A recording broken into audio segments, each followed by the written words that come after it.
welcome to Cannon Coffee Espresso Machines. Today we're testing this Gaggia Accademia espresso machine, and we're just going to use hot water in the milk container so we don't have to clean it again. And let's go ahead and make a drink.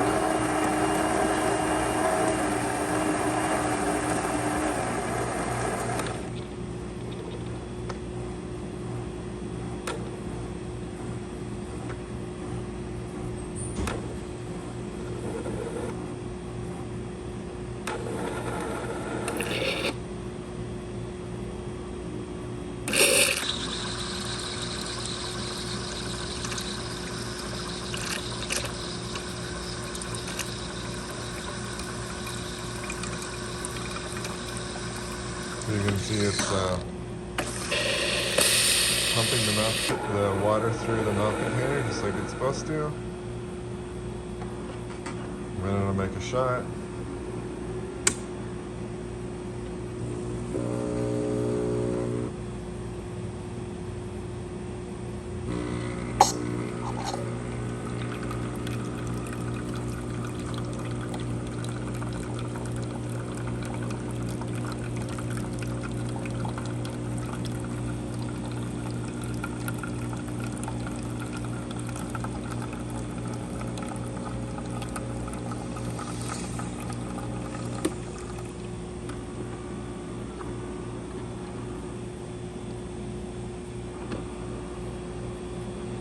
So we get a nice shot of espresso. So thank you for pairing with Cannon Coffee. Please check our videos below. If you'd like to see more videos like this, subscribe to our channel. Thank you.